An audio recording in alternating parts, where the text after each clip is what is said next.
So, in the Bible, reality is made up of two overlapping realms, the heavens and the earth, our space and God's space. And while life here on Earth may seem ordinary, sometimes we can encounter heaven right here in our own realm. Yes, this happens a number of times in the Bible. And when it does, we often encounter a fascinating character, the angel of Yahweh, or in most translations of the Bible, the angel of the Lord.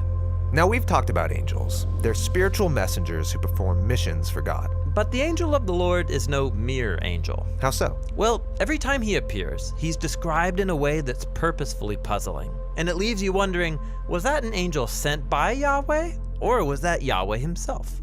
What do you mean? Here's one of many examples. In the book of Genesis, there's a story about Hagar, Abraham and Sarah's runaway Egyptian slave. And we read this. The angel of Yahweh called to Hagar. But then this angel speaks as if he is Yahweh, saying, I will give you many descendants. And then Hagar responds and says, you are God who sees me. So the angel of Yahweh is Yahweh. But that can't be. In the Bible, you can't see Yahweh or you'll die. Yeah.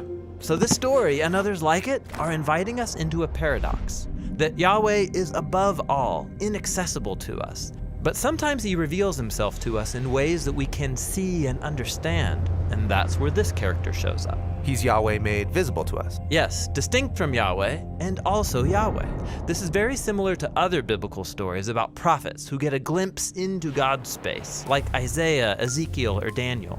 And what they see is a glorious human figure on a throne who's called Yahweh. So the one on the throne and the angel of Yahweh, this is the same person. Exactly. Watch all this come together in the famous story of Moses and the burning bush, where we read, The angel of Yahweh appeared to Moses in a blazing fire from the midst of a bush. And when Yahweh saw that Moses stopped to look, God called to him from the midst of the bush. So this person in the bush is called the angel of Yahweh, then Yahweh, and then God. And then later in the story, Moses learns that the figure in the burning bush is the one leading Israel out of Egypt in a pillar of fire and cloud. And that's the one who later takes up residence in the tabernacle. The tabernacle, this is the throne room of God himself. You got it. The angel of the Lord is the royal glory of Yahweh appearing as a human. Now, keep all this in mind as we start talking about Jesus. In the opening of the Gospel of John, we're told that from all eternity, Jesus was with God and was God. Distinct from God and also God. That's the same paradox we saw with the angel of Yahweh. Right. And then John says that God's word became human and set up a tabernacle among us. The temple presence of the invisible God. Exactly. Now check this out. There's a story about when Jesus took 3 of his followers up to a mountain and his true identity was revealed. He was transformed into a glorious human figure.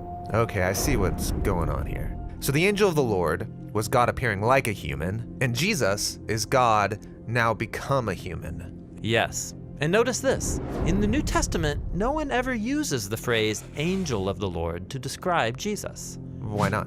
Well, they wanted to avoid the idea that Jesus was merely an angel. For them, Jesus was Yahweh God become human, in order to fulfill his ultimate mission to fully reunite heaven and earth once and for all.